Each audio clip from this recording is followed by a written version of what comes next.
अभिवृद्धि करने वाले कुरुक्षेत्र में युद्ध की इच्छा से इकट्ठे हुए दुर्योधन आदि मेरे पुत्रों ने एवं युधिष्ठिर आदि पांडु पुत्रों ने क्या किया?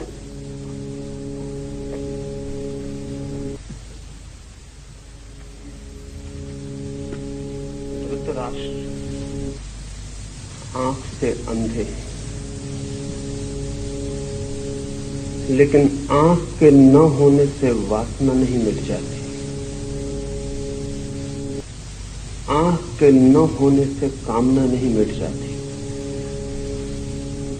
काश सूर्यदास ने धृतराष्ट्र का ख्याल कर लिया होता तो आंखें फोड़ने की कोई जरूरत न होती।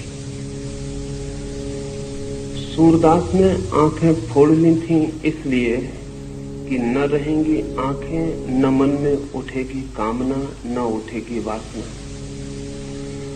पर आंखों से कामना नहीं उठती, कामना उठती है मन से।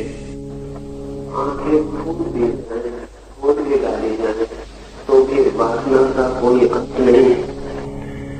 गीता की ये अद्भुत कथा एक अंधे आदमी की जिज्ञासा से शुरू होती है। असल में इस जगत में सारी कथाएं बंद हो जाएं अगर अंधा आदमी न हो। इस जीवन की सारी कथाएं अंधे आदमी की जिज्ञासा से शुरू होती हैं। अंधा आदमी भी देखना चाहता है उसे जो उसे दिखाई नहीं पड़ता है। बहरा भी सुनना चाहता है उसे जो उसे सुनाई नहीं पड़ता है। सारी इंद्रियां भी खो जाएं तो भी मन के भीतर छिपी हुई वृत्तियों का कोई विनाश नहीं होता है। तो पहली बात तो आपसे ये कहना चाहूंगा कि स्मरण रखें, धृतराष्ट्र अंधे हैं, लेकिन युद्ध के मैदान पर क्या हो रहा है, मीलों दूर बैठे उनका मन उसके लिए उत्सुक, जानने को पीड़ित, जानने को आतुर है। दूसरी बात ये भी स्मरण रखें कि अंधे धृतराष्ट्र के 100 पुत्र हैं, लेकिन अंधे व्यक्तित्व की संतति आंख वाली नहीं हो सकती है। भला ऊपर से आंखें दिखाई पड़ती हों। अंधे व्यक्ति से जो जन्म पाता है, और शायद अंधे व्यक्तियों से ही लोग जन्म पाते हैं, तो भला ऊपर की आंख हो, भीतर की आंख पानी कठिन है, ये दूसरी बात भी समझ लेनी जरूरी है। धृतराष्ट्र से जन्मे हुए 100 पुत्र सब तरह से अंधा व्यवहार कर रहे थे। आंखें उनके पास थीं, लेकिन भीतर की आंख नहीं थी। अंधे से अंधापन ही पैदा हो सकता है। फिर भी ये पिता क्या हुआ ये जानने को उत्सुक है। तीसरी बात ये भी ध्यान रख लेनी जरूरी है कि धृतराष्ट्र कहते हैं धर्म के उस कुरुक्षेत्र में युद्ध के लिए इकट्ठे हुए। जिस दिन धर्म के क्षेत्र में युद्ध के लिए इकट्ठा होना पड़े, उस दिन धर्म क्षेत्र बचता नहीं है। और जिस दिन धर्म के क्षेत्र में भी लड़ना पड़े, उस दिन धर्म के भी बचने की संभावना समाप्त हो जाती है। रहा होगा वो धर्म क्षेत्र, था नहीं। रहा होगा कभी, पर आज तो वहां एक दूसरे को काटने को आतुर सब लोग इकट्ठे हुए थे। ये प्रारंभ भी अद्भुत है। ये इसलिए भी अद्भुत है कि अधर्म क्षेत्रों में क्या होता होगा उसका हिसाब लगाना मुश्किल है। धर्म क्षेत्र में क्या होता है वो धृतराष्ट्र संजय से पूछते हैं कि वहां युद्ध के लिए आतुर मेरे पुत्र और उनके विरोधियों ने क्या किया है, क्या कर रहे हैं, वो मैं जानना चाहता हूं। धर्म का क्षेत्र पृथ्वी पर शायद बन नहीं पाया अब तक, क्योंकि धर्म क्षेत्र बनेगा तो युद्ध की संभावना समाप्त हो जानी चाहिए। युद्ध की संभावना बनी ही है और धर्म क्षेत्र भी युद्धरत हो जाता है, तो हम अधर्म को क्या दोष दें, क्या निंदा करें। सच तो यह है कि अधर्म के क्षेत्रों में शायद कम युद्ध हुए हैं, धर्म के क्षेत्रों में ज्यादा युद्ध हुए हैं।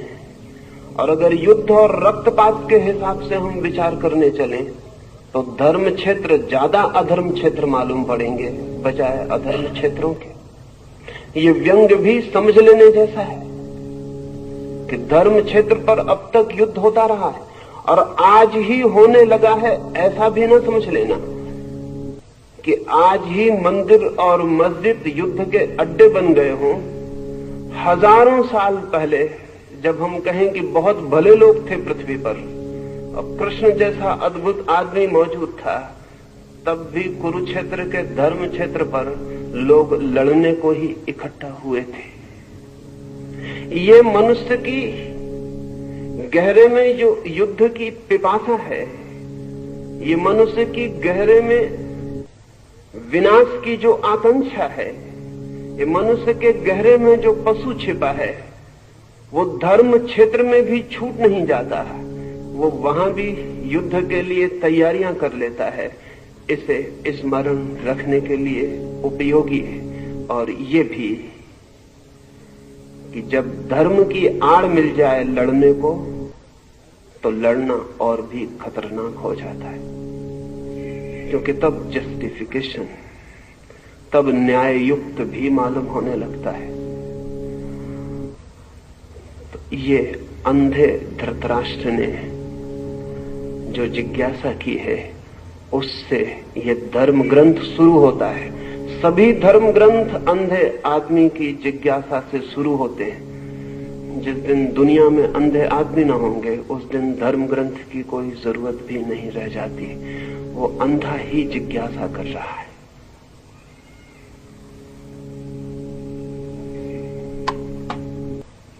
राष्ट्र को युद्ध का रिपोर्टाज निवेदित करने वाले अंध धृतराष्ट्र को युद्ध का रिपोर्टाज निवेदित करने वाले संजय की गीता में क्या भूमिका है? संजय क्या क्लेयरवॉयंस, दूरदृष्टि या क्लेयर ऑडियंस, दूर श्रवण की शक्ति रखता था? संजय की चित्त शक्ति की गंगोत्री कहाँ पर है? वो स्वयंभू भी हो सकती है? संजय पर निरंतर संदेह उठता रहा है, स्वाभाविक है। संजय बहुत दूर बैठकर कुरुक्षेत्र में क्या हो रहा है उसकी खबर धृतराष्ट्र को देता है। योग निरंतर से मानता रहा है कि जो आंखें हमें दिखाई पड़ती हैं वे ही आंखें नहीं, और भी आंख है मनुष्य के पास जो समय और क्षेत्र की सीमाओं को लांघ कर देख सकती है। लेकिन योग क्या कहता है, इससे जो कहता है वो सही भी होगा ऐसा नहीं। संदेह होता है मन को, इतने दूर संजय कैसे देख पाता है? क्या वो सर्वज्ञ है?